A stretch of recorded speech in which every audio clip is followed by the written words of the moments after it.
എല്ലാവർക്കും നമസ്കാരം. ഇന്നത്തെ പത്രവിശേഷത്തിലേക്ക് സ്വാഗതം. എല്ലാവർക്കും നല്ലൊരു ദിവസം ആശംസിക്കുകയാണ്. നമ്മൾ ഇന്നലെ ദേശാഭിമാനി ഒരു വാർത്ത കൊടുത്തതിന് ഒന്നല്ല, ഒരു 2-3 വാർത്തകൾ കൊടുത്തതിനെ കുറിച്ചായിരുന്നു നമ്മൾ ഏറ്റവും പ്രധാനമായിട്ട് ഇന്നലെ ചർച്ച ചെയ്തത്. അതിനോടൊപ്പം തന്നെ മാതൃഭൂമി പത്രം ഈ നമ്മുടെ കട്ടപ്പനയിൽ നടന്ന അതിദാരുണമായ സംഭവം ഉണ്ടായിരുന്നല്ലോ. അതായത് സാബുവിന്റെ ആത്മഹത്യ, നിക്ഷേപിച്ച പണം ഭാര്യയുടെ ശസ്ത്രക്രിയക്ക് വേണ്ടിയിട്ട് ചോദിച്ചപ്പോൾ അല്ലെങ്കിൽ അത് പിൻവലിക്കാൻ ചെന്നപ്പോൾ അവിടെ നിന്ന് ജീവനക്കാർ മർദ്ദിച്ച് ആ പണം കൊടുക്കാത്തതിന്റെ വിഷമത്തില്, അപമാനിച്ചതിന്റെ വിഷമത്തില് സാബു ആത്മഹത്യ ചെയ്ത ആ ദുരന്തം. അപ്പൊ യഥാർത്ഥത്തിൽ ആ ഒരു സൊസൈറ്റി അല്ലെങ്കിൽ ആ സഹകരണ സംഘം കഴിഞ്ഞ ഏതാനും വർഷങ്ങളായി അത് CPM ആണ് ഭരിക്കുന്നത്, അല്ലെങ്കിൽ CPMന്റെ നേതൃത്വത്തിലുള്ള ഇടതുപക്ഷത്തിന്റെ നേതൃത്വത്തിലുള്ള സഹകരണ സംഘമാണ് എന്ന അതിപ്രധാനമായ ഒരു വിവരം മാതൃഭൂമി കൊടുത്തില്ല. അതായിരുന്നു ഞാൻ പ്രധാനമായിട്ട് വിമർശിച്ചത്. കാരണം മാതൃഭൂമി ഈയിടെയായിട്ട് ഒരു നിഷ്പക്ഷ പത്രപ്രവർത്തനം എന്നത് മാറ്റിവെച്ചിട്ട് ഒരു ആന്റി ഹിന്ദുത്വ, അതായത് ഒരു ഹൈന്ദവ വിരുദ്ധ വാർത്തകൾക്ക് പ്രാധാന്യം കൊടുക്കുക, ഇസ്ലാമിക തീവ്ര വിഭാഗക്കാർക്ക് അമിതമായ പ്രാധാന്യം നൽകുക അവരുടെ വാർത്തകളൊക്കെ കൊടുക്കാൻ വേണ്ടിയിട്ട്, അതേപോലെ തന്നെ ഈ പിണറായിയോടുള്ള അമിതമായ ഭക്തി, അങ്ങനെ ഒരുപാട് രീതിയിലാണ് മാതൃഭൂമിയുടെ പത്രപ്രവർത്തനം എന്ന രീതിയിൽ ഇന്നലെ വിമർശിച്ചിരുന്നു. പക്ഷെ ഇന്നത്തെ മാതൃഭൂമി കണ്ടപ്പോൾ ഞാൻ ആകെ അത്ഭുതപ്പെട്ടു. ഇത് എന്തപ്പോ മാതൃഭൂമിക്ക് സംഭവിച്ചത്? മാതൃഭൂമിക്ക് സംഭവിച്ച ഏറ്റവും പ്രധാനപ്പെട്ട എന്താ പറയാ, ഇന്നലെ വേറൊരു കാര്യം കൂടി ഉണ്ടായിരുന്നത്. ഇന്നലെ ഞാൻ ദേശാഭിമാനിയിലെ മെയിൻ സ്റ്റോറി, അതായത് ഒരു സ്ത്രീവിരുദ്ധ ഒരു വാർത്ത, സ്ത്രീവിരുദ്ധ വാർത്തയല്ല, ഒരു വാർത്ത എങ്ങനെ സ്ത്രീവിരുദ്ധമായി അവതരിപ്പിക്കാം എന്നുള്ളത് ദേശാഭിമാനി ഗവേഷണം നടത്തി കണ്ടുപിടിച്ച പോലെ അടുക്കള എന്നുള്ളത് സ്ത്രീകളുടെ ഇടമാണ് എന്നുള്ള രീതിയിൽ ഒരു വാർത്ത പ്രസിദ്ധീകരിച്ചതിനെ കുറിച്ച് ഞാൻ പറഞ്ഞിരുന്നു. ഇന്നലെ ആ വാർത്ത ദേശാഭിമാനിയിൽ മാത്രമേ ഉണ്ടായിരുന്നുള്ളൂ. ഇന്ന് ആ വാർത്ത മാതൃഭൂമി കൊടുത്തിട്ടുണ്ട്. അപ്പൊ മാതൃഭൂമി വളരെ എങ്ങനെയാണ് ഒരു വാർത്ത കൊടുക്കേണ്ടത് എന്ന് മാതൃഭൂമി നോക്കിയാൽ നമുക്ക് അറിയാം.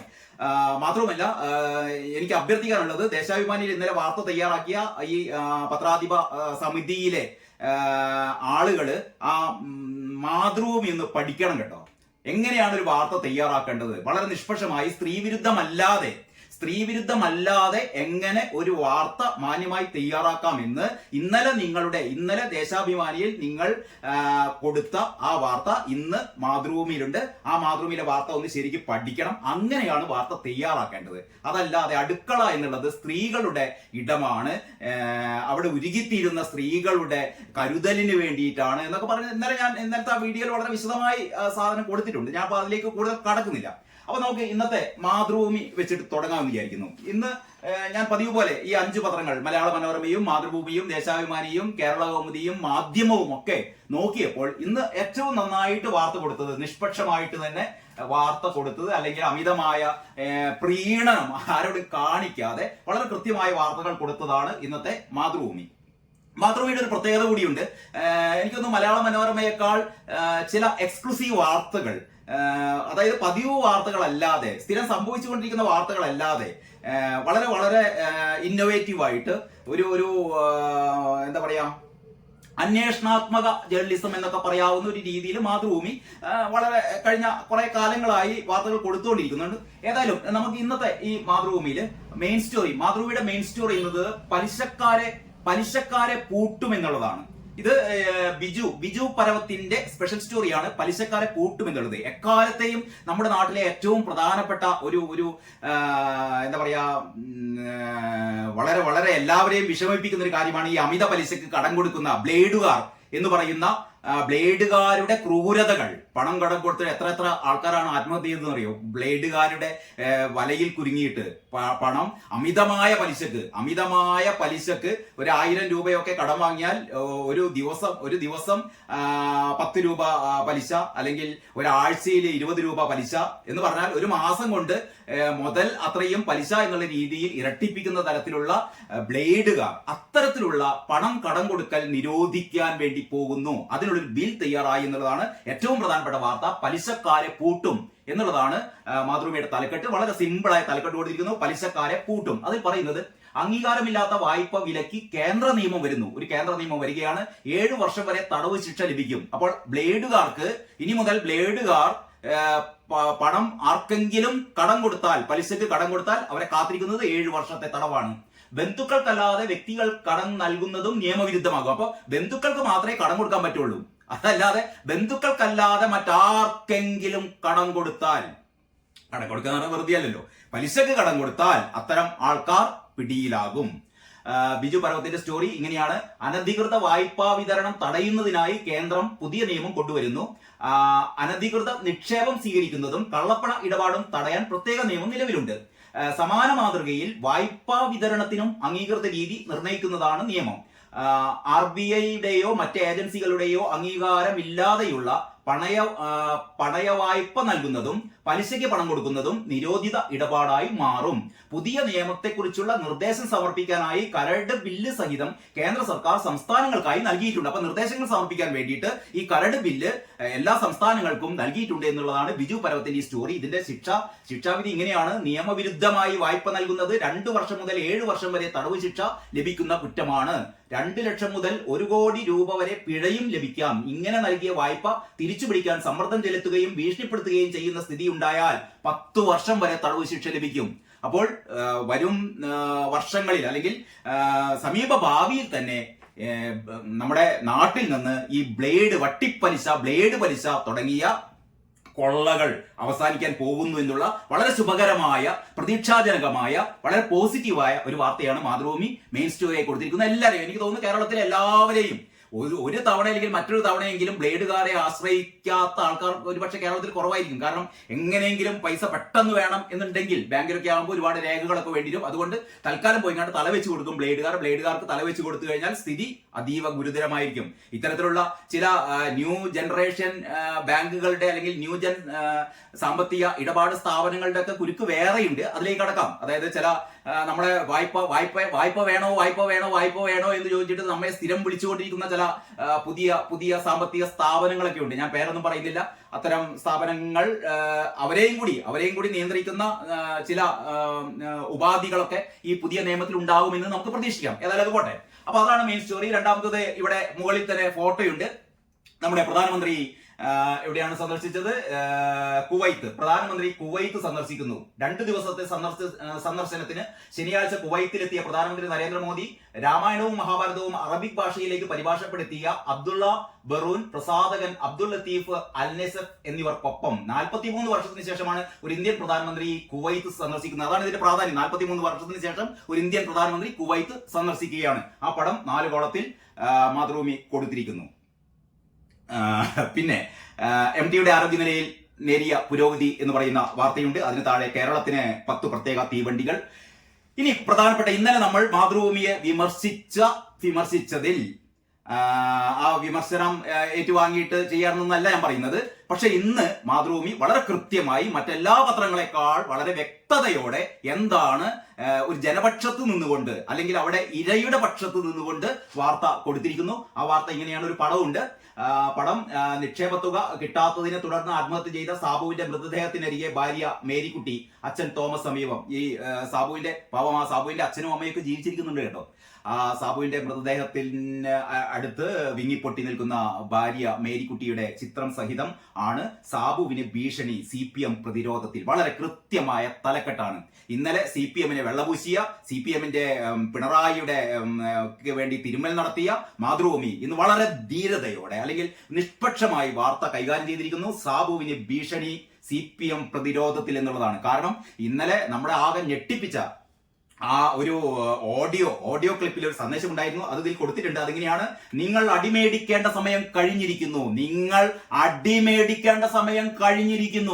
സാബുവിനോട് ആത്മഹത്യ ചെയ്യുന്നതിന്റെ ആ ഏതാനും മണിക്കൂറുകൾക്ക് മുമ്പ് CPM നേതാവ്, CPMന്റെ ഇടുക്കി ജില്ലാ കമ്മിറ്റി അംഗം, മുൻ കട്ടപ്പന മുൻ ലോക്കൽ കമ്മിറ്റി സെക്രട്ടറി, ഈ ബാങ്കിന്റെ മുൻ ഡയറക്ടർ, അങ്ങനെയുള്ള VR സജി എന്ന് പറയുന്ന അധമൻ, ഇദ്ദേഹത്തെ വിശേഷിപ്പിക്കാൻ വാക്കുകളില്ല, അധമനായ ഈ പറയുന്ന രാക്ഷസ രൂപം കൊണ്ട VR സജി പറയുകയാണ്, അടിവേടിക്കേണ്ട സമയം കഴിഞ്ഞിരിക്കുന്നു താനടാ. എപ്പോന്നറിയോ? ആ പാവം മനുഷ്യൻ ബാങ്കിൽ നിക്ഷേപിച്ച, സഹകരണ സംഘത്തിൽ നിക്ഷേപിച്ച പണം തിരികെ ചോദിച്ചിട്ട്, അതായത് 25 ലക്ഷം എന്നാ പറയുന്നത്, 12 ലക്ഷം എന്നാണ് ഈ വാർത്തയിലുള്ളത്. 12 ലക്ഷം രൂപ ബാങ്കിൽ കിടക്കുമ്പോൾ, അല്ലെങ്കിൽ ഏതാണ്ട് 1 കോടിക്കടുത്തുള്ള തുക നേരത്തെ ബാങ്കിൽ നിക്ഷേപിച്ച ആള്, സ്ഥിരമായി ബാങ്കിൽ നിക്ഷേപം നടത്തുന്ന ആള് 12 ലക്ഷം രൂപ ബാങ്കിൽ കിടക്കുമ്പോൾ, ആ സഹകരണ സ്ഥാപനത്തിൽ കിടക്കുമ്പോൾ, ഭാര്യയുടെ ശസ്ത്രക്രിയക്ക് വേണ്ടിയിട്ട് ഒരു 2 ലക്ഷം രൂപ പിൻവലിക്കാൻ വേണ്ടി ചെന്നപ്പോൾ ബാങ്കിലെ ജീവനക്കാർ ഇയാളെ ആട്ടിവിടുകയായിരുന്നു. പോടാ ഓടടാ എന്നും പറഞ്ഞിട്ട് ഇയാൾ ഓടിക്കുകയായിരുന്നു, കഴുത്ത് പിടിച്ച് തള്ളുകയായിരുന്നു. അതിന് പരാതി പറയാൻ വേണ്ടിയിട്ട് ആ ക്ലിപ്പ് നോക്കിയാൽ നമുക്ക് സങ്കടം വരും. സഖാവേ അവരെന്നെ പൈസക്ക് വേണ്ടി ചോദിച്ചപ്പോൾ സഖാവേ അവരെന്നെ കഴുത്തിന് പിടിച്ച് തള്ളി എന്നൊക്കെയാണ് സാബു പറയുന്നത്. അപ്പൊ ഈ അധമൻ പറയാണല്ലോ, എടാ നീ അടിമേടിക്കും, നീ പൈസ ഇവിടെ നിക്ഷേപിച്ച പോടാ, ഞങ്ങള് കക്കും, ഞങ്ങൾ കട്ട്, ഞങ്ങളുടെ ഇഷ്ടത്തിനനുസരിച്ച് ചെയ്യും, നീയൊക്കെ ഇവിടെ പണം നിക്ഷേപിച്ചാൽ മതി, ഒരു പൈസ നിനക്കല്ല പോടാ എന്ന് പറഞ്ഞിട്ട് ഇയാൾ ഓടിപ്പിക്കുകയാണ്. ആ രീതിയിലുള്ള നെറികെട്ട ഒരു എന്താ പറയാ ധാർഷ്ട്യത്തിന്റെ, അഹങ്കാരത്തിന്റെ ഒരു കുടില രൂപമായിരുന്നു ഇന്നലെ സംഭവിച്ചത്. മാതൃഭൂമി വളരെ കൃത്യമായി ആ സംഭവം പറയുന്നു. നിങ്ങൾ അടിമേടിക്കേണ്ട സമയം കഴിഞ്ഞിരിക്കുക.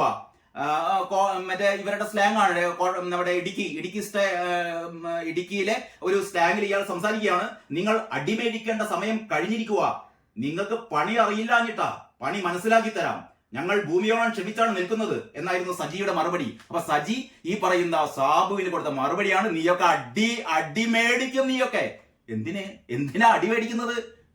നിക്ഷേപിച്ച പൈസ പിൻവലിക്കാൻ വേണ്ടി ബാങ്കിലെത്തിയപ്പോൾ അവിടുത്തെ ജീവനക്കാരൻ കഴുത്തിന് പിടിച്ച് തള്ളിയപ്പോൾ, ആ മുൻ ഡയറക്ടറോട് ഈ സങ്കടം പറഞ്ഞപ്പോൾ, ആ സഖാവിനോട് സങ്കടം പറഞ്ഞപ്പോൾ, സഖാവ് അപരന്റെ വാക്കുകൾ സംഗീതം പോലെ കേൾക്കുന്ന ഒരു കാലത്തിന് വേണ്ടി, നമ്മളൊക്കെ കോളേജിൽ പഠിക്കുന്ന കാലത്തെ, ഈ SFIയിലൊക്കെ പ്രവർത്തിക്കുന്ന കാലത്ത് നമ്മളെയൊക്കെ ആകർഷിച്ച മുദ്രാവാക്യമായിരുന്നു, അല്ലെങ്കിൽ ആ വാചകങ്ങളായിരുന്നു. എന്താണ്? അപരന്റെ വാക്കുകൾ സംഗീതം പോലെ ആസ്വദിക്കുന്ന ഒരു ലോകത്തിന് വേണ്ടിയിട്ടാണ് നമ്മൾ ശ്രമിക്കുന്നത്. അങ്ങനെയുള്ള ഒരു ലോകം എന്ന് പറഞ്ഞാൽ അന്യനെ സ്വന്തം ഹൃദയത്തോട് ചേർത്ത് നിർത്തുന്ന ഒരു സോഷ്യലിസ്റ്റ് സാമൂഹിക വ്യവസ്ഥിതിക്ക് വേണ്ടി നിലനിൽക്കുന്ന, അതിനുവേണ്ടി സ്വപ്നം കാണുന്ന കമ്മ്യൂണിസ്റ്റുകാർ. ഈ കമ്മ്യൂണിസ്റ്റ് എന്നാ പറയാണ്, പൈസ പിൻവലിക്കാൻ ചെന്നപ്പോ പോടാ, നിന്റെയൊക്കെ അടി മേടിക്കടാ, നിനക്ക് അടി നിനക്ക് എപ്പം തരണമെന്ന് ചോദിച്ചാൽ മതി. അതാണ് അയാൾ പറയുന്നത്, അടി മേടിക്കേണ്ട സമയം കഴിഞ്ഞിരിക്കുന്നു. അങ്ങനെ ഏതായാലും ആ വാർത്ത ആ രീതിയിലാണ്. സാബുവിന് ഭീഷണി CPM പ്രതിരോധത്തിൽ. അതിൽ പറയുന്നത്, കട്ടപ്പന റൂറൽ ഡെവലപ്മെന്റ് കോഓപ്പറേറ്റീവ് സൊസൈറ്റിക്ക് മുൻപിൽ ജീവനൊടുക്കിയ നിക്ഷേപകൻ സാബുവിനെ മുൻ ഏരിയ സെക്രട്ടറി ഭീഷണിപ്പെടുത്തുന്ന ഫോൺ വിളി പുറത്തു വന്നതോടെ CPM പ്രതിരോധത്തിലായി. CPM പ്രതിരോധത്തിൽ നിന്നായിട്ടില്ല, CPMന് ഇതൊന്നും ഒരു പ്രശ്നമല്ല. കാരണം ഇത് ഏതാണ്ട് PP ദിവ്യ എങ്ങനെയായിരുന്നോ നവീൻ ബാബുവിനെ മരണത്തിലേക്ക് തള്ളിവിട്ടത്, അതിന് സമാനമായ രീതിയിലാണ് ഇവിടെ VR സജി എന്ന് പറയുന്ന അധമൻ PP ദിവ്യയെ പോലെ, PP ദിവ്യ ഏത് രീതിയിലായിരുന്നോ നവീൻ ബാബുവിനെ ആക്ഷേപിച്ചത്, ഭീഷണിപ്പെടുത്തിയത്, അതേപോലെയാണ് ഈ VR സജി എന്ന് പറയുന്ന അധമ ജന്മം, നികൃഷ്ട ജന്മം, നരാധമൻ എന്നൊക്കെ വിളിക്കാവുന്ന ഈ രാക്ഷസ രൂപം എന്ത് ചെയ്തത്, ഈ പറയുന്ന സാബുവിനെ മരണത്തിലേക്ക് തള്ളിവിട്ടത്. ഏതായാലും സാബുവിന്റെ കുടുംബത്തിനൊപ്പമാണ് പാർട്ടിയെന്ന് CPM ജില്ലാ സെക്രട്ടറി CV വർഗീസ് ആവർത്തിച്ചു. അതാണ് ഏറ്റവും വലിയ തമാശ. ഇടുക്കി ജില്ലാ സെക്രട്ടറി, പാർട്ടിയുടെ CPMന്റെ ഇടുക്കി ജില്ലാ സെക്രട്ടറി CV വർഗീസ് പറഞ്ഞിരിക്കുന്നു, ഞങ്ങൾ സാബുവിന്റെ കുടുംബത്തിനൊപ്പമാണ്. ഏതുപോലെയാണ്? നമ്മുടെ MB ജയരാജൻ പറയുന്ന പോലെ ഞങ്ങൾ നവീൻ ബാബുവിന്റെ കുടുംബത്തിനൊപ്പമാണ്.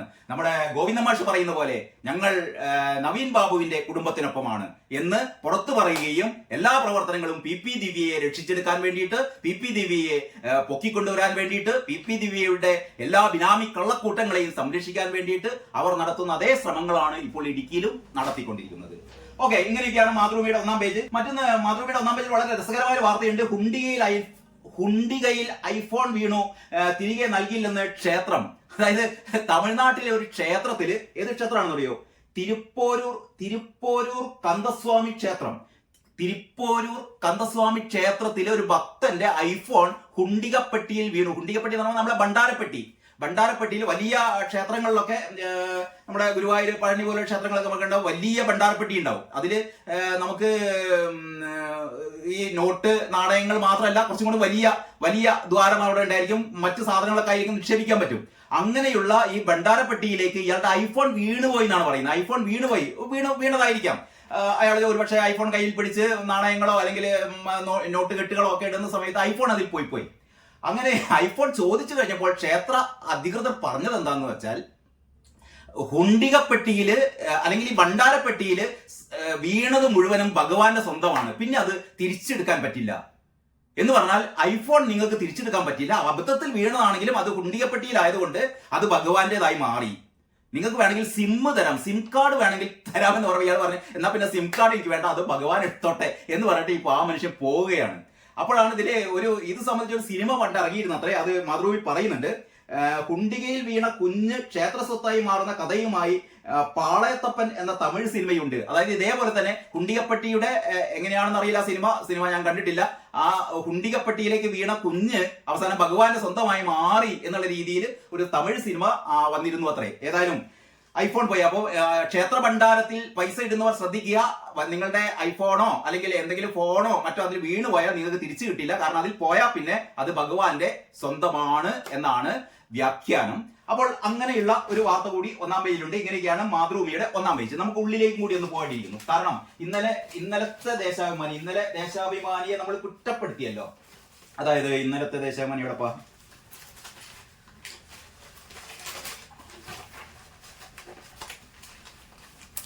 ദേശാഭിമാനി ആരോ കൊണ്ടുപോയോ?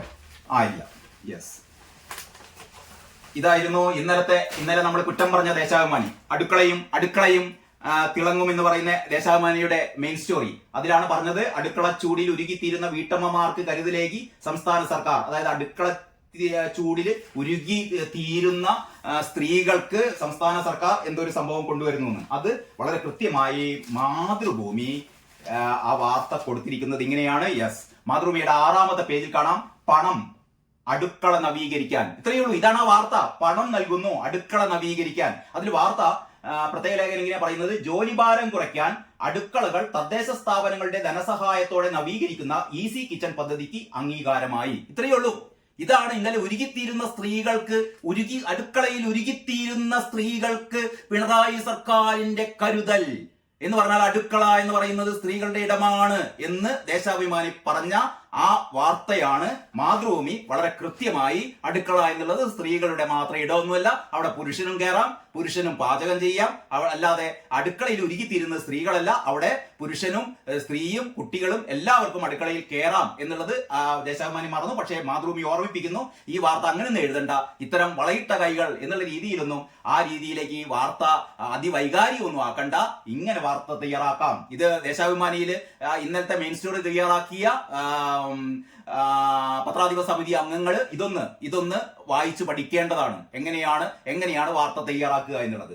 ജോലിഭാരം കുറയ്ക്കാൻ അടുക്കളകൾ തദ്ദേശ സ്ഥാപനങ്ങളുടെ ധനസഹായത്തോടെ നവീകരിക്കുന്ന ഈസി കിച്ചൺ പദ്ധതിക്ക് അംഗീകാരമായി. ഒരു അടുക്കളക്ക് 75,000 രൂപ വരെയാണ് തദ്ദേശ സ്ഥാപനങ്ങൾ നൽകുക. അടുത്തിടെ ചേർന്ന വികേന്ദ്രീകൃത ആസൂത്രണ സംസ്ഥാനതല ഏകോപന സമിതിയാണ് തദ്ദേശ ഭരണ വകുപ്പിന്റെ പദ്ധതിക്ക് പച്ചക്കൊടി കാട്ടിയത്. 2021 ബജറ്റിൽ അടുക്കളയിൽ ആധുനിക ഉപകരണങ്ങൾ വാങ്ങാൻ പലിശരഹിത വായ്പ നൽകുന്ന സ്മാർട്ട് കിച്ചൺ പദ്ധതി പ്രഖ്യാപിച്ചിരുന്നു. KSFE വഴിയാണ് വായ്പ നൽകാൻ ഉദ്ദേശിച്ചത്. എന്നാൽ അത് കാര്യക്ഷമമായില്ല. പണം എന്തിനൊക്കെ? അടുക്കളയുടെ തറ മാറ്റി കോൺക്രീറ്റ് ചെയ്ത് സെറാമിക് ടൈപ്പ് ആകാം. Granite kitchen slab, MDF kitchen അലമാര, 2000 litre water tank, kitchen sink, pipe, painting, അങ്ങനെ ഇവയൊക്കെ അനുവദിക്കും. വയറിംഗ് ഉൾപ്പെടെ ഇലക്ട്രിക്കൽ പ്രവൃത്തികൾക്ക് 6000 രൂപ ചെലവിടാം. ഇതിൽ ചിലത് മാത്രം മതിയെങ്കിൽ അതനുസരിച്ച് ധനസഹായം ലഭ്യമാക്കും. ഈസി കിച്ചൺ പദ്ധതിക്കായി ഗ്രാമപഞ്ചായത്തുകളും നഗരസഭകളും കോർപ്പറേഷനുകളും പദ്ധതി തയ്യാറാക്കി പണം മാറ്റിവെക്കണം. ഇങ്ങനെ എന്നിട്ട് അർഹരാരൊക്കെ, ഇതൊക്കെ നല്ല പറഞ്ഞതാണ്. അർഹരാരൊക്കെയാണ്? വാർഷിക വരുമാനം പൊതുവിഭാഗത്തിൽ 2 ലക്ഷം രൂപയിലും പട്ടികജാതി വിഭാഗത്തിൽ 3 ലക്ഷം രൂപയിലും കൂടാത്തവർ. പട്ടികവർഗ വിഭാഗത്തിൽ വരുമാന പരിധിയില്ല. തദ്ദേശ സ്ഥാപനത്തിന് ഫണ്ട് അനുസരിച്ച് അടുക്കളകളുടെ എണ്ണം തീരുമാനിക്കാം. ഇങ്ങനെയൊക്കെയാണ് ഈ വാർത്ത. ഇതിലൊരിക്കലും ഈ വാർത്തയിൽ സ്ത്രീകൾ ഉരുകിത്തീരുന്ന സ്ത്രീകളുടെ രക്ഷയ്ക്ക് വേണ്ടിയിട്ട്, അല്ലെങ്കിൽ അടുക്കളയിൽ കണ്ണും മുഖവും ഒക്കെ ഇങ്ങനെ കലങ്ങി മറിയുന്ന സ്ത്രീകളുടെ രക്ഷയ്ക്ക് വേണ്ടി എന്നൊന്നും വാർത്തയിൽ പറയുന്നില്ല. വളരെ നല്ലത്. ഇങ്ങനെയാണ് വാർത്ത തയ്യാറാക്കേണ്ടത്. അപ്പൊ ഇന്ന് മാതൃഭൂമിക്ക് അങ്ങനെ ഒരു മറ്റു പത്രങ്ങൾക്ക് വഴികാട്ടുന്ന രീതിയിലുള്ള ഒരു വാർത്ത കൂടി കൊടുത്തു എന്നുള്ളത് നമുക്ക് അഭിമാനിക്കാവുന്നതാണ്. പിന്നീട് മാതൃഭൂമിയുടെ മറ്റൊരു വാർത്തയാണ്, യെസ്, ഇതാ നമ്മുടെ വിജയരാഘവൻ. അറിയാലോ, വിജയരാഘവൻ എന്ന്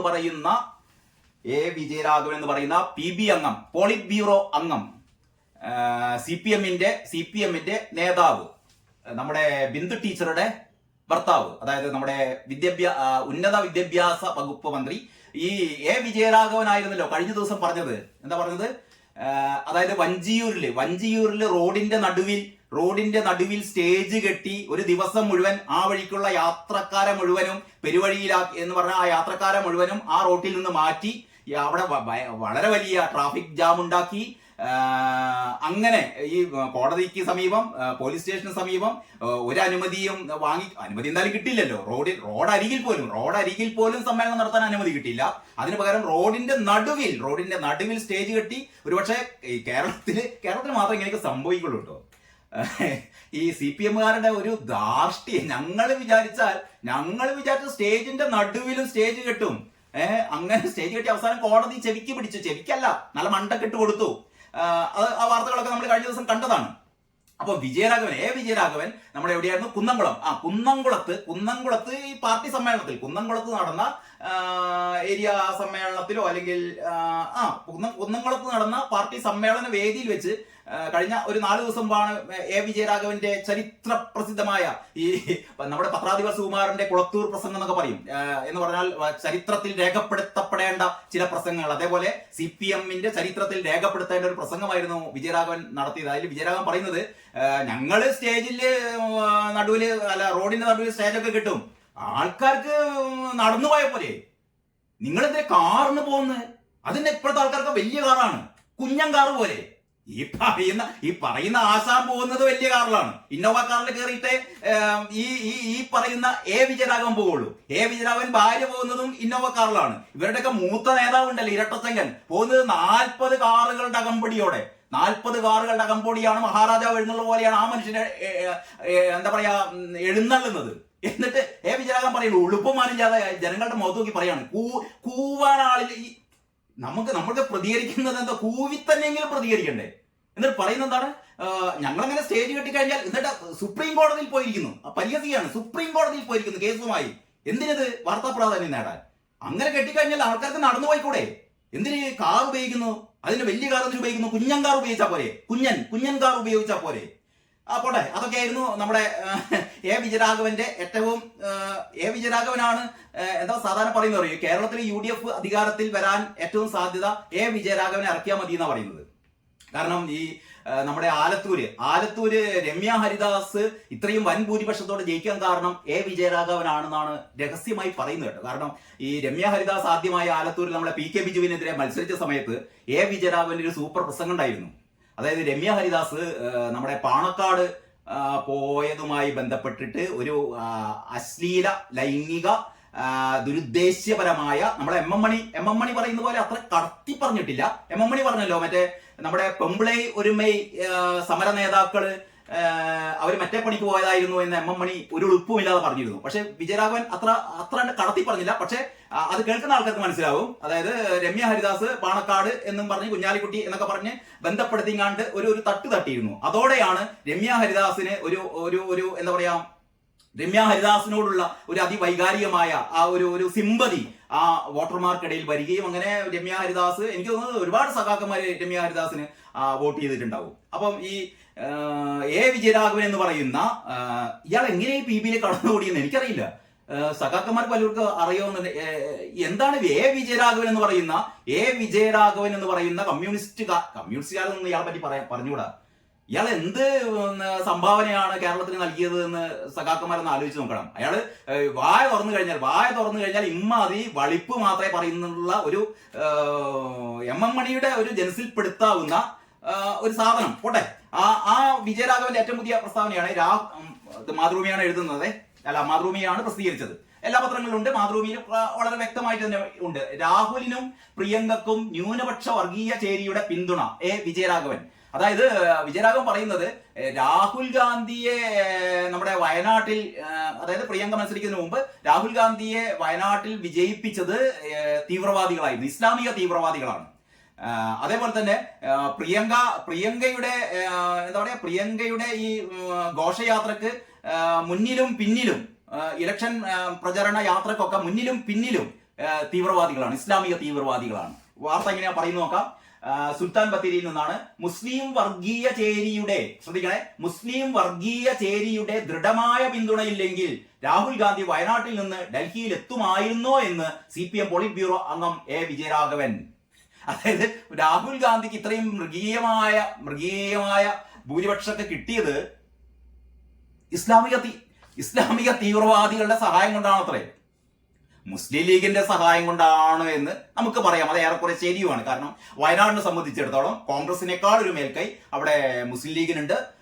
മുസ്ലിം ലീഗ് എന്ന് പറയുന്നത് തീവ്രവാദ സംഘടനയൊന്നും അല്ലല്ലോ. നമ്മൾ സാധാരണ CPM തീവ്രവാദ സംഘടന എന്ന് പറയുന്നത് SDPI, ജമാഅത്തെ ഇസ്ലാമി, ഇവരുടെ കൂടെ നിൽക്കും വലിയ കേട്ടോ. അതായത് CPMന്റെ കൂടെ ഒരുപാട് കാലം, വർഷങ്ങൾക്ക് മുമ്പ് അല്ലെങ്കിൽ വർഷങ്ങളോളം ജമാഅത്തെക്കാരും SDPIക്കാരും അമ്മാതിരി എല്ലാ തീവ്ര ചിന്താഗതിക്കാരും നമ്മുടെ മദനിയുടെ പാർട്ടിയും ഒക്കെ CPMന്റെ ഒപ്പം നിന്ന് CPMനെ ജയിപ്പിച്ചു വിട്ടവരാണ്. അപ്പോൾ തങ്ങളെ കൂടെ കൂടിയാൽ ഇവരൊക്കെ എന്താ പറയാ, മതേതരക്കാര്, ജനാധിപത്യ വിശ്വാസികൾ ഒക്കെയാണ് ഞങ്ങളുടെ കൂടെ കൂടുമ്പോൾ.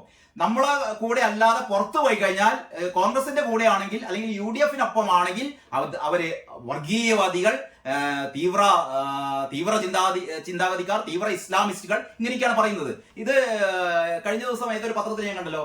അതായത് ഈ ഒഥല്ലോ സിൻഡ്രോം എന്ന് പറയുന്ന ഒരു അസുഖമുണ്ട് അത്രേ, ഒരു മാനസിക വിഭ്രാന്തി. ഒഥല്ലോ, പക, മാനസിക വിഭ്രാന്തി എന്നൊക്കെ അതിന് പേര് പറയുന്നതാണ് ഒഥല്ലോ സിൻഡ്രോം. ഷേക്സ്പിയറിന്റെ അറിയാലോ, ഒഥല്ലോ എന്ന് പറഞ്ഞാൽ പിന്നെ അതിന്റെ വിശദീകരണം വേണ്ട. ഷേക്സ്പിയറിന്റെ ഒഥല്ലോ സിൻഡ്രോം എന്ന് പറഞ്ഞാൽ, അതായത് നമ്മുടെ പ്രണയിനി ഭാര്യ ആയിക്കൊള്ളണമെന്നില്ല, നമ്മുടെ എന്താ പറയാ, നമ്മളെ ഏറെ ഇഷ്ടപ്പെടുന്ന കാമുകിയോ പ്രണയിനിയോ ഭാര്യയോ, അതായത് നമ്മുടെ ജീവിത പങ്കാളി അല്ലെങ്കിൽ നമ്മൾ അത്രമാത്രം പ്രണയിക്കുന്ന ഒരാള് മറ്റാരെങ്കിലും പ്രണയിക്കുന്നു എന്ന് നമുക്കൊന്ന് തോന്നിയാൽ നമുക്കുണ്ടാകുന്ന പക, ആ പങ്കാളിയെ കൊല്ലാനുള്ള ത്വര, അതിനെയാണ് ഈ ഒഥല്ലോ സിൻഡ്രോം എന്ന് പറയുക. അതായത് പക വരിക, അതായത് ഇഷ്ടപ്പെട്ട ഒരാൾ നമ്മളിൽ നിന്ന് അകന്നുപോയി എന്ന് തോന്നുമ്പോൾ അയാളെ കൊല്ലാനുള്ള ഒരു മാനസികാവസ്ഥ ഉണ്ടാകുക. അങ്ങനെയാണ് നമുക്ക് പല ഈ പ്രണയക്കൊലകൾ നമ്മൾ കേട്ടിട്ടില്ല. അതായത് പ്രണയിനികൾ മറ്റാരെങ്കിലും പ്രണയിച്ചു എന്ന് തോന്നുമ്പോൾ അവരെ പോയി കണ്ട് കഴുത്തെരിയുക, പെട്രോൾ ഒഴിച്ച് കത്തിക്കുക, അത് സ്ഥിരം കുറെ അനുഭവങ്ങൾ നമ്മുടെ മുന്നിലുണ്ട്. അതുപോലെ ഞാൻ പറഞ്ഞു വരുന്നത് ഇതാണ്. അപ്പൊ ഈ CPMന് ഈ ഒഥല്ലോ സിൻഡ്രോം ഉണ്ട് എന്നാണ് പറയുന്നത്. എന്ന് പറഞ്ഞാൽ കൂടെ നിൽക്കുന്ന ആൾക്കാർ, ലീഗ് കൂടെ നിൽക്കുകയാണെങ്കിൽ, അല്ലെങ്കിൽ SDPI കൂടെ നിൽക്കുകയാണെങ്കിൽ, അല്ലെങ്കിൽ ഈ പറയുന്ന ജമാഅത്തെ ഇസ്ലാമി കൂടെ നിൽക്കുകയാണെങ്കിൽ അവരൊക്കെ വളരെ പ്രിയപ്പെട്ടവർ. അവരെങ്ങാനും മറുപുറത്തേക്ക് ചാടിയാൽ അതോടുകൂടി ഇവരാകെ മാനസിക നില തെറ്റുന്നു. അങ്ങനെ തെറ്റിയ അവസ്ഥയിലാണ് ഇപ്പൊ CPM. അപ്പൊ പറഞ്ഞുകൊണ്ട് വരുന്നത്, A വിജയരാഘവൻ അങ്ങനെ ഈ ഒഥല്ലോ സിൻഡ്രോം ബാധിച്ച, മാനസിക നില തകരാറിലായ, പകയും വിദ്വേഷവും ഒക്കെ കത്തിജ്വലിച്ച് നിൽക്കുന്ന പ്രസംഗമായിരുന്നു ഇത്. അങ്ങനെ വിജയരാഘവൻ പറയാണ് കേട്ടോ. ബത്തേരിയിൽ CPM ജില്ലാ സമ്മേളനത്തിന്റെ പ്രതിനിധി സമ്മേളനം ഉദ്ഘാടനം ചെയ്യുകയായിരുന്നു അദ്ദേഹം പറയാണ്, കേരളത്തിൽ നടക്കുന്നത് വലിയ തോതിലുള്ള വർഗീയവൽക്കരണമാണ്. ഇതിൽ കമ്മ്യൂണിസ്റ്റുകാർക്ക് നല്ല ശ്രദ്ധ വേണം. പ്രിയങ്ക ഗാന്ധിയുടെ ഘോഷയാത്രകളുടെ മുന്നിലും പിന്നിലും ന്യൂനപക്ഷ വർഗീയതയിലെ ഏറ്റവും മോശപ്പെട്ട തീവ്ര വർഗീയ ഘടകങ്ങൾ ഉണ്ടായിരുന്നു. അപ്പം പ്രിയങ്ക ഗാന്ധിയും രാഹുൽ ഗാന്ധിയും ഒക്കെ ഇത്രയും വലിയ ഭൂരിപക്ഷത്തിൽ നമ്മുടെ വയനാട്ടിൽ നിന്ന് തെരഞ്ഞെടുക്കപ്പെട്ടതിന് കാരണം അവിടെയുള്ള വർഗീയവാദികളാണ് എന്നാണ് പറയുന്നത്. മുസ്ലിം ലീഗിനെ കിട്ടാൻ വേണ്ടിയിട്ട് കഴിഞ്ഞ 2019 ലോക്സഭാ തെരഞ്ഞെടുപ്പിൽ ഒരു കനൽത്തരി, ആരിഫ് എന്ന് പറയുന്ന കനൽത്തരി ആലപ്പുഴയിൽ ജയിച്ചതൊഴിച്ചാൽ ബാക്കി 19 ഇടത്തും തോറ്റമ്പിയ ഇടതുപക്ഷം മുസ്ലിം ലീഗിനെ എങ്ങനെയെങ്കിലും കൂടെ കൂട്ടാനുള്ള എല്ലാ ശ്രമങ്ങളും നടത്തി. നമ്മൾ കണ്ടതാണ് അവരുടെ പരിഹാസ്യമായ നിലപാടുകൾ കഴിഞ്ഞ വർഷങ്ങളായി നമ്മൾ കണ്ടതാണ്. എന്തൊക്കെയാണ് നടത്തിയത്? ഈ പൗരത്വ ഭേദഗതി ബില്ലിനെതിരായ സമരങ്ങൾ, പലസ്തീൻ ഐക്യദാർഢ്യ പ്രകടനങ്ങൾ, സമ്മേളനങ്ങൾ, ഇതൊക്കെ നടത്തിയത് മുസ്ലിങ്ങൾ അങ്ങനെ ആകർഷിച്ച് അവരെങ്ങനെങ്കിലും ഈ UDFൽ നിന്ന് അടർത്തി നമ്മുടെ കൂടെ കൊണ്ടുവരാനുള്ള ശ്രമം അവസാനം നടക്കില്ല എന്ന് മനസ്സിലായപ്പോൾ നേരത്തെ പറഞ്ഞ പോലെ ഒഥല്ലോ സിൻഡ്രോം, നമ്മളെ കൂടെ കിട്ടിയില്ലെങ്കിൽ പിന്നെ തകർക്കുക, അവരെ ആക്രമിക്കുക, കൊല്ലുക, പെട്രോൾ ഒഴിച്ച് കത്തിക്കാൻ പറ്റാത്തത് കൊണ്ട് ഇമാതിരി ഈ വാക്പ്രയോഗങ്ങൾ അല്ലെങ്കിൽ ആരോപണങ്ങൾ ഉന്നയിക്കുന്നു. അങ്ങനെ വിജയരാഘവന്റെ അത്തരത്തിൽപ്പെട്ട ഒരു നെറികെട്ട പ്രസ്താവന കൂടി ഇവിടെ കൊണ്ടു. ഏതായാലും നന്നായി, വിജയരാഘവന്റെ പടമൊക്കെ കൊടുത്തിട്ടുണ്ട് കേട്ടോ. വിജയരാഘവനെ വർഗീയ രാഘവൻ എന്നാണ് നമ്മുടെ KC കഴിഞ്ഞ ദിവസം പറഞ്ഞത്. ഞാൻ ഇപ്പം കുറച്ചു മുമ്പ് ഏതല്ലോ ന്യൂസ് ചാനലുകളിൽ കണ്ടു. KC വേണുഗോപാൽ പറയുന്നു ഈ വിജയരാഘവൻ എന്നല്ല ഇയാളെ വിളിക്കേണ്ടത് വർഗീയ രാഘവൻ എന്നാണ്. നല്ല പേരാണ്, വർഗീയ രാഘവൻ. ഏതായാലും കിടക്കട്ടെ. പിന്നീട് ഈ മാതൃഭൂമി പറയുന്ന വാർത്ത, അടുക്കളയുടെ വാർത്ത ഞാൻ പറഞ്ഞു. പിന്നെ ഒരു പ്രധാനപ്പെട്ട വാർത്ത കൂടിയുണ്ടല്ലോ. യെസ്, ഒരു രാഷ്ട്രീയമായ ഒരു പ്രത്യേകതയുള്ള വാർത്ത. UDF-ലേക്ക് പോകാൻ നീക്കം. നമ്മുടെ BDJS കടുത്ത അതൃപ്തിയിൽ UDF-ലേക്ക് പോകാൻ നീക്കം. എല്ലാവരും വളരെ ശ്രദ്ധാപൂർവ്വം വായിക്കുന്ന ഒരു വാർത്തയാണ്. അതായത് കുറെ കാലമായി നമുക്കറിയാം NDA-യിൽ BDJS-നെ കാര്യമായ പരിഗണനയൊന്നും നൽകാറില്ല. പലപ്പോഴും നമ്മൾ NDA സ്ഥാനാർത്ഥി എന്നല്ല പറയാം, BJP സ്ഥാനാർത്ഥി എന്ന് പറയാം. BJP സ്ഥാനാർത്ഥി, അതായത് NDA ഉണ്ടോന്ന് ചോദിച്ചാൽ NDA എന്ന് പറയുന്ന ഒരു സഖ്യമുണ്ട്. പക്ഷേ BJP ആണ് അതിൽ പ്രധാനം എന്നുള്ളത് കൊണ്ട് നമ്മളെ BDJS-നെ കണക്കിലെടുക്കാം. നമ്മളെ വെള്ളാപ്പള്ളിയുടെ മകൻ തുഷാർ വെള്ളാപ്പള്ളിയുടെ സ്വന്തം പാർട്ടിയായ BDJS. അങ്ങനെ BDJS ഇപ്പൊ NDA BJP-യുടെ കൂടെ നിന്നിട്ട് വലിയ കാര്യമൊന്നുമില്ല. അതുകൊണ്ട് അവര് മിക്കവാറും UDF-ലേക്ക് അതിന് ചർച്ച നടത്തി കഴിഞ്ഞൊക്കെയാണ് വാർത്ത. ചർച്ച നടത്തി കഴിഞ്ഞു. UDF-ലേക്ക് BDJS പതുക്കെ നീങ്ങാൻ വേണ്ടി പോകുന്നു. കാരണം BDJS മനസ്സിലാക്കിയിട്ടുണ്ട് അടുത്ത തവണ 2026 നിയമസഭാ തെരഞ്ഞെടുപ്പിൽ UDF ആയിരിക്കും ജയിക്കാൻ പോവുക. അപ്പൊ അങ്ങനെ പോവുകയാണെങ്കിൽ അവരുടെ കൂടെ പോയാൽ എങ്ങാണ്ട് 2-3 മന്ത്രിസ്ഥാനമൊക്കെ കിട്ടിയാൽ നന്നായിരുന്നു എന്നുള്ളൊരു രീതിയിൽ അവര് BDJS ഏതായാലും എങ്ങോട്ടേക്ക് പോവുകയാണ്, നമ്മുടെ UDF-ലേക്ക് പോകാൻ പോവുകയാണ് എന്നുള്ള രീതിയിലൊരു വാർത്തയാണിത്. പക്ഷെ എനിക്ക് തോന്നുന്നില്ല അങ്ങനെ സംഭവിക്കുന്നു. കാരണം ഒന്നാമത്തെ കാര്യം, നമ്മുടെ തുഷാർ ഉണ്ടല്ലോ, തുഷാർ വെള്ളാപ്പള്ളിയും നമ്മുടെ BJP നേതാക്കളും തമ്മിൽ വളരെ അടുത്ത ബന്ധമാണ്. പ്രത്യേകിച്ച് അമിത്ഷാ ഒക്കെ ആയിട്ട് നമ്മുടെ തുഷാറിന് പലതരത്തിലുള്ള ഇടപാടുകളൊക്കെ ഉണ്ടായിരിക്കും. ഞാൻ അതിലേക്കൊന്നും കടക്കുന്നില്ല. എന്തായാലും ഈ തുഷാറും BJP-യുടെ കേന്ദ്ര നേതാക്കളും ഒക്കെ ആയി നല്ല ബന്ധമാണ്. അപ്പോൾ ആ സ്ഥിതിക്ക് ആ ഒരു ബന്ധം ഉപേക്ഷിച്ചുകൊണ്ട് തുഷാർ UDF-ൽ പോകുമോ? എനിക്ക് തോന്നുന്നില്ല. പിന്നെ രാഷ്ട്രീയമാണ് എന്തും സംഭവിക്കാം നമുക്ക് പറഞ്ഞൂടാ, പോയെന്നിരിക്കും. പക്ഷേ BJP-യെ സംബന്ധിച്ചിടത്തോളം അവർക്ക് പ്രശ്നമൊന്നുമില്ല. കാരണം എന്ന് പറഞ്ഞാൽ ഈ BDJS-ലൂടെ അവർക്ക് ഈ SNDP ശ്രീനാരായണീയരുടെ അല്ലെങ്കിൽ SNDP പ്രവർത്തകരുടെ വോട്ട് BJP-ക്ക് കിട്ടണമെങ്കിൽ അതിനിപ്പം BDJS-ന്റെ സഹായം വേണ്ടെന്ന് അവർ പലകുറി അവർക്ക് മനസ്സിലായതാണ്. BDJS ഒന്നും വേണ്ട അവർക്ക്. BDJS ഇല്ലെങ്കിലും ഈ പറയുന്ന നമ്മുടെ എന്താ പറയാ SNDP പ്രവർത്തകരുടെ ഹൈന്ദവ ദർശനങ്ങളിൽ ആകൃഷ്ടരായ അല്ലെങ്കിൽ BJP-യോട് എന്താ പറയാ താല്പര്യമുള്ള ആൾക്കാരുടെ വോട്ടുകളൊക്കെ കിട്ടിക്കൊള്ളാം. അതിനിപ്പോ BDJS വേണ്ട. അതുകൊണ്ടൊക്കെ തന്നെയാണ് BDJS-ന് വേണ്ട രീതിയിലുള്ള ഒരു പരിഗണന അവർ കൊടുക്കാത്തത്. ഏതായാലും മാതൃഭൂമി പറയുന്നു, ദേശീയ ജനാധിപത്യ മുന്നണി NDA-യിൽ BDJS കടുത്ത അതൃപ്തിയിൽ. ഓക്കെ, UDF-ലേക്ക് പോകണമെന്ന നിലപാടിലാണ് പാർട്ടിയിലെ മിക്ക നേതാക്കളും അതിനുള്ള ഒരു നിലപാടിലാണ്. പ്രസിഡന്റ് തുഷാർ വെള്ളാപ്പള്ളിക്ക് പോലും അർഹമായ പരിഗണന BJP നേതൃത്വം നൽകുന്ന NDA-യിൽ ലഭിക്കുന്നില്ലെന്നാണ് മുഖ്യ ആരോപണം. മുന്നണി മാറ്റം സംബന്ധിച്ച് ഏതാനും കോൺഗ്രസ് നേതാക്കളുമായി അനൌദ്യോഗിക സംസാരം ഉണ്ടായി എന്നാണ് വിവരം. അങ്ങനെ അത്യാവശ്യം ദീർഘമായ ഒരു വാർത്തയാണ്. BDJS UDF-ലേക്ക് പോകാൻ വേണ്ടി ശ്രമിക്കുന്നു. അപ്പൊ ഇങ്ങനെയൊക്കെയാണ് മാതൃഭൂമിയിലെ വാർത്തകൾ. പിന്നീട് പ്രധാനപ്പെട്ട വാർത്ത എന്ന് പറയാൻ, ഡൽഹി മദ്യനയ കേസ് കെജ്രിവാളിനെ കുറ്റവിചാരണ ചെയ്യാൻ അനുമതി. അപ്പോൾ അങ്ങനെ പ്രധാനപ്പെട്ട വാർത്തകൾ ഞാൻ പറഞ്ഞു. ഇതിനോടനുബന്ധിച്ച് നമുക്ക് ദേശാഭിമാനി കൂടി ഒന്ന് നോക്കാം. ഇതാണ് ഇന്നത്തെ ദേശാഭിമാനി. ഇന്നലെ സാബുവിന്റെ മരണവുമായി ബന്ധപ്പെട്ട് ഇന്നലെ പ്രത്യേകിച്ച് വാർത്തകളൊന്നും ദേശാഭിമാനി കൊടുത്തിരുന്നില്ല. ഇന്ന് എന്താണ് സഖാക്കളുടെ പത്രം, ഈ നമ്മുടെ മറ്റേ ആളുണ്ടല്ലോ സജി, വി ആർ സജി എന്ന് പറയുന്ന അധമൻ, സജി എന്ന് പറയുന്ന സഖാവ്, ആ സഖാവിന്റെ കൊലവിളി, നിന്നെ ഞാൻ തട്ടുമെടാ, നിന്നെ വെറുതെ വിട്ടതാണ്, അല്ലെങ്കിൽ നിനക്ക് പണി വരുമെടാ, നിന്നെയൊക്കെ നിന്നെ അടി നിനക്ക് എന്നെ തരേണ്ടതായിരുന്നു എന്നൊക്കെ പറയുന്ന സജിയെ കുറിച്ച് നമുക്ക് ദേശാഭിമാനി എന്ത് പറയുന്നു എന്ന് നോക്കുന്നത് വളരെ കൗതുകകരമായ ഒരു കാര്യമായിരിക്കും. ഏതായാലും ഒന്നാം പേജിലൊന്നുമില്ല. ഒന്നാം പേജില് CPM വയനാട് ജില്ലാ സമ്മേളനത്തിന് പ്രൗഢോജ്വല തുടക്കം, ഉന്നത വിദ്യാഭ്യാസത്തിലും ഉയരെ മികവ് കൂട്ടാൻ 405 കോടി, വനിതാ വികസന കോർപ്പറേഷൻ ദേശീയ പുരസ്കാരം എന്നൊക്കെ പറഞ്ഞിട്ടുള്ള വാർത്തകളാണ് ഒന്നാം പുറത്തുള്ളത്. രണ്ടാം പുറത്ത് മുണ്ടക്കൈ ചൂരൽമല ദുരന്തം അനാവശ്യ വിവാദങ്ങൾ ഒഴിവാക്കണം മന്ത്രി കെ രാജൻ. അത് ഞാൻ വേറെ പറയാം. നമ്മുടെ മുണ്ടക്കൈ ചൂരൽമല ദുരന്തത്തില് പാർട്ടിയുടെ തോന്നിവാസങ്ങൾ അതിലേക്ക് വരുന്നു. ഞാൻ ഇത് മാത്രം നോക്കിക്കട്ടെ. ഇതാണ് കട്ടപ്പന റൂറൽ ഡെവലപ്മെന്റ് സഹകരണ സംഘം ബാധ്യത വരുത്തിയത് UDF ഭരണത്തിൽ. അപ്പൊ മനസ്സിലായല്ലോ. ദൈവമേ, ചിരിക്കാതിരിക്കാൻ വയ്യ. അതായത് ഇത്രയും നെറിയേട് കാണിച്ചിട്ട് അവസാനം ഇതിന്റെ ന്യായീകരണമാണ് വലിയ 8 കോളത്തിൽ 7 കോളത്തിൽ ന്യായീകരണ ക്യാപ്സ്യൂൾ.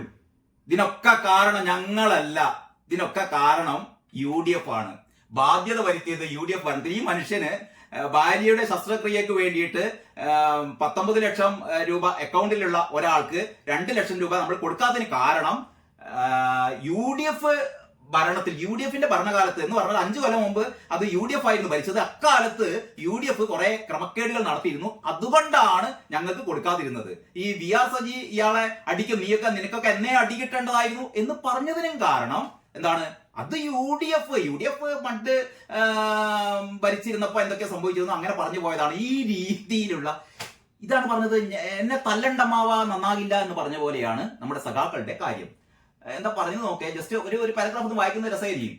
നിക്ഷേപകന്റെ ആത്മഹത്യയെ തുടർന്ന് ചർച്ച ചെയ്യപ്പെട്ട, അപ്പൊ ആ മനുഷ്യന്റെ പേര് കൂടി പറയുന്നില്ല കേട്ടോ.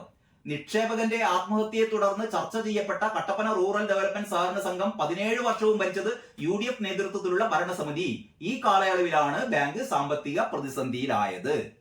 LDFന്റെ പിന്തുണയോടെ സഹകരണ സംരക്ഷണ മുന്നണിയുടെ ഭരണസമിതി വന്നത് 2021 തെരഞ്ഞെടുപ്പിലാണ്. 2021, 22, 23, 24 4 വർഷമായി ഞങ്ങളവിടെ ഭരിക്കുന്നു. ഞങ്ങൾ 4 വർഷം ഭരിച്ചിട്ടുണ്ടായ എല്ലാ സംഭവത്തിനും കാരണം എന്താണ്? അതിന് മുമ്പ് ഭരിച്ചത് ആരാണ്? UDF ആണ്. അപ്പൊ UDFന്റെ ക്രമക്കേടാണ് കാരണം. അതിനെങ്ങനെ ന്യായീകരിച്ച് കൊണ്ടുവരികയാണ്. എന്നിട്ട് അവസാനം പറയുന്നു സാബു നിക്ഷേപിച്ചത് 90 ലക്ഷം, നൽകാനുള്ളത് 12 ലക്ഷം. 12 ലക്ഷമാണ് അത്രേ സാബുവിന് നൽകാനുള്ളത്. പതിറ്റാണ്ടിലേറെയായി ഇടപാടുകൾ നടത്തിയിരുന്ന നിക്ഷേപകനായിരുന്നു സാബു. വസ്തുവും റിസോർട്ടും അടക്കം വാങ്ങാൻ പലപ്പോഴും വൻതുകയാണ് പിൻവലിച്ചിരുന്നത്. എന്തൊരു പാതകം എന്നുള്ള രീതിയിലാണ് പറയുന്നത്. റിസോർട്ടും അടക്കം വാങ്ങാൻ പലപ്പോഴും വൻതുകയാണ് പിൻവലിച്ചിരുന്നത്. ഇയാളുടെ അക്കൗണ്ടിൽ നിന്ന് പണം പിൻവലിച്ചതാണ്. ഇത് വായിച്ചു കാട്ടായിരിക്കും ഇതെന്തോര് വേറെ ഏതോ അക്കൗണ്ടിൽ നിന്ന് പിൻവലിച്ച പോലെ. പതിറ്റാണ്ടിലേറെയായി ഇടപാടുകൾ നടത്തിയിരുന്ന നിക്ഷേപകനായിരുന്നു സാബു. വസ്തുവും റിസോർട്ടും അടക്കം വാങ്ങാൻ പലപ്പോഴും വൻതുകയാണ് പിൻവലിച്ചിരുന്നത്. സാബുവും ഭാര്യ മേരിക്കുട്ടിയും 2012 മുതൽ സംഘത്തിൽ ഇടപാടുകൾ നടത്തി വരുന്നു. 2020 വരെയുള്ള കാലയളവിൽ പലതവണയായി 63 ലക്ഷം രൂപ നിക്ഷേപിച്ചു. 2020 ജൂണിൽ മുഴുവൻ തുകയും പിൻവലിച്ചു. പിന്നീടുള്ള മാസങ്ങളിൽ പലതവണയായി 90 ലക്ഷം രൂപ നിക്ഷേപിച്ചു. ഇതിൽ നിന്ന് 2023 ഒക്ടോബറിൽ 35 ലക്ഷം രൂപ ഒറ്റ ദിവസം പിൻവലിച്ചു. തുടർന്നുള്ള മാസങ്ങളിൽ പല പ്രാവശ്യമായി 10, 5, 3, 1.5 ലക്ഷം എന്നീ തുകകളും പിൻവലിച്ചു. നിലവിൽ ബാക്കിയുള്ള 12 ലക്ഷത്തോളം രൂപ ഓരോ മാസവും തവണകളായി നൽകാമെന്ന് സംഘവുമായി ധാരണയിലെത്തിയിരുന്നു. കഴിഞ്ഞ 12, 16 തീയതികളിലായി 1,20,000 രൂപയും നിക്ഷേപത്തിൽ നിന്ന് നൽകിയിട്ടുണ്ട്. ഇതിനിടെ കഴിഞ്ഞ ദിവസം ബാങ്കിന് വെളിയിൽ വെച്ചും ബാങ്കിലെത്തിയും ജീവനക്കാരുമായി തർക്കത്തിലേർപ്പെട്ടു. അങ്ങനെ പറഞ്ഞിട്ട് ബാങ്കിനെ ന്യായീകരിക്കുകയാണ്, ഈ സഹകരണ സംഘത്തെ ന്യായീകരിക്കുകയാണ്. ഈ നിക്ഷേപകന് 12 ലക്ഷം ഇദ്ദേഹത്തിന്റെ അക്കൗണ്ടിൽ ഉണ്ട് എന്ന് പറയുന്നു. പക്ഷെ അത് നൽകാത്തതിനുള്ള കാരണം UDF ആണ്. മുതലെടുപ്പിന് നീക്കമെന്ന് പ്രസിഡന്റ്. അതും കൂടി നോക്കേ. സാബുവിന് ബാങ്കുമായി നല്ല ബന്ധമാണ് ഉണ്ടായിരുന്നതെന്ന് ബാങ്ക് പ്രസിഡന്റ് MJ വർഗീസ് പറയും. നല്ല ബന്ധമാണ് സാബുവിന് ഉണ്ടായിരുന്നത്. അതുകൊണ്ടാണല്ലോ നിനക്കൊക്കെ അടി തരണം എന്ന് പറയുന്നത്. ദൗർഭാഗ്യകരമായ സംഭവത്തിൽ മുതലെടുക്കാൻ കോൺഗ്രസും BJPയും മത്സരിക്കുകയാണ്. അതാണ് ഇപ്പോൾ ഒരു കണ്ട കുറ്റം. ഇതിൽ നിന്ന് മുതലെടുക്കാൻ വേണ്ടിയിട്ട് BJPയും കോൺഗ്രസും, ചുരുക്കി പറഞ്ഞാൽ ഇങ്ങനെയൊക്കെ സംഭവം ഉണ്ടാകുമ്പോൾ BJPക്കാർ മിണ്ടരുത്, കോൺഗ്രസ്സുകാർ മിണ്ടരുത്. കാരണം സഖാക്കള് കട്ടുമുടിക്കും, ഭീഷണിപ്പെടുത്തും, വധിക്കും എന്ന് പറയും, ഇന്നോവ പറഞ്ഞയക്കും, 51 വെട്ടു ഇതൊക്കെ ചെയ്യും. ഞങ്ങള് കക്കും കൊല്ലും ഒക്കെ ചെയ്യും. പക്ഷേ BJPക്കാർ മിണ്ടാൻ പാടില്ല, കോൺഗ്രസ്സുകാർ മിണ്ടാൻ പാടില്ല, പത്രങ്ങൾ മിണ്ടാൻ പാടില്ല, ചാനലുകൾ മിണ്ടാൻ പാടില്ല, സോഷ്യൽ മീഡിയ ഹാൻഡിലുകൾ മിണ്ടാൻ പാടില്ല. ഞങ്ങളും ഞങ്ങളുടെ ദേശാഭിമാനിയും. അതാണ് സ്ഥിതി. ഇനി ഇതിന്റെ ബാക്കി ഒറ്റ കാര്യം കൂടി, ബാക്ക് പേജിൽ ഇങ്ങനത്തെ ഒരു സാധനം കൂടി ഉണ്ട്. ഇടപാടുകാരന്റെ മരണം ദൗർഭാഗ്യകരം. പെട്ടെന്ന് നമുക്ക് ഓർമ്മ വരിക നവീൻ ബാബുവിന്റെ മരണം ദൗർഭാഗ്യകരം. അതേപോലെ തെറ്റുകാരെ സംരക്ഷിക്കില്ല CPIM, തെറ്റുകാരെ PP ദിവ്യയെ സംരക്ഷിക്കില്ല CPM എന്ന് പറഞ്ഞിരുന്നു. അതേപോലെ തെറ്റുകാരെ സംരക്ഷിക്കില്ല CPIM. എന്നിട്ട് പറയുന്നു സാബു ബാങ്കിലെത്തിയപ്പോൾ തനിക്കുണ്ടായ അനുഭവത്തെ സംബന്ധിച്ച് CPM ജില്ലാ കമ്മിറ്റി അംഗമായ VR സജിയോട് സംസാരിച്ചപ്പോൾ പ്രശ്നം പരിഹരിക്കുന്നതിനാവശ്യമായ നിലപാട് സ്വീകരിക്കുമെന്നാണ് സജി പറഞ്ഞത്. അപ്പോൾ നേരത്തെ നമ്മൾ മാതൃഭൂമിയിൽ വായിച്ച കാര്യം, അല്ലെങ്കിൽ നിങ്ങൾ പല ആൾക്കാരും ഈ ഓഡിയോ ക്ലിപ്പ് കേട്ടിരിക്കും. ഇന്നലെ ചാനലുകളിൽ മുഴുവനും ചാനലുകളിൽ നടന്ന എല്ലാ ഡിബേറ്റുകളിലും ഇത്തരം ഈ പ്രശ്നമായിരുന്നു ചർച്ച ചെയ്തത്. മാതൃഭൂമി ചാനലിൽ മാതൃഭൂമി മനോരമ, ഏഷ്യാനെറ്റ്, മീഡിയ വൺ അങ്ങനെ തുടങ്ങിയ പ്രധാനപ്പെട്ട ന്യൂസ് ചാനലുകളിൽ മുഴുവനും ഇന്നലെ വൈകുന്നേരത്തെ ചർച്ച ഇതായിരുന്നു, സാബുവിന്റെ മരണം.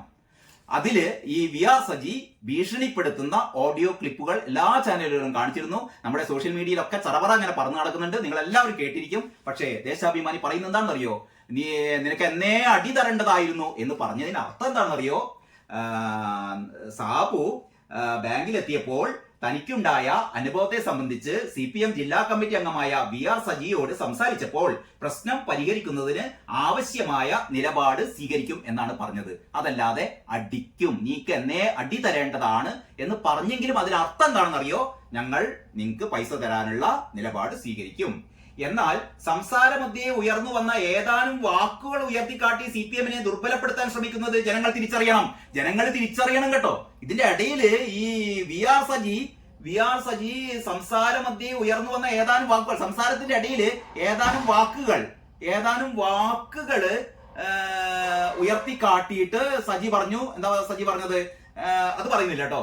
എന്നാൽ സംസാരമധ്യേ ഉയർന്നു വന്ന ഏതാനും വാക്കുകൾ ഉയർത്തിക്കാട്ടി CPM-നെ ദുർബലപ്പെടുത്താൻ ശ്രമിക്കുന്നത് ജനങ്ങൾ തിരിച്ചറിയണം എന്നാണ് പറയുന്നത്. ഇനി അവസാനം പറയുന്നത്, സാബുവിന് ലഭിക്കേണ്ട പണം അടിയന്തരമായി തിരികെ നൽകാൻ ഭരണസമിതിക്ക് നിർദ്ദേശം നൽകിയിട്ടുണ്ട്. അതായത് ഇയാൾ മരിച്ചു കഴിഞ്ഞപ്പോൾ ഇയാൾക്ക് കൊടുക്കേണ്ട പണം നൽകാൻ വേണ്ടിയിട്ട് ഞങ്ങൾ നടപടിയൊക്കെ സ്വീകരിച്ചിട്ടുണ്ട്. അപ്പൊ ഇതാണ് സംഭവം. സഹകരണ സംഘങ്ങളിൽ പണം നിക്ഷേപിച്ചു കഴിഞ്ഞാൽ നിങ്ങൾക്ക് ആ പണം എപ്പോൾ വേണമെങ്കിൽ ഞങ്ങൾ തിരിച്ചു തരും. അതിന് നിങ്ങൾ ചെയ്യേണ്ടത് ആത്മഹത്യ ചെയ്യുക. ഓക്കെ, ഇതാണ് ദേശാഭിമാനിയുടെ നയം. നല്ലത് വരട്ടെ എന്നല്ലാതെ എന്ത് പറയാനാണ്. എല്ലാവർക്കും നന്ദി, നമസ്കാരം.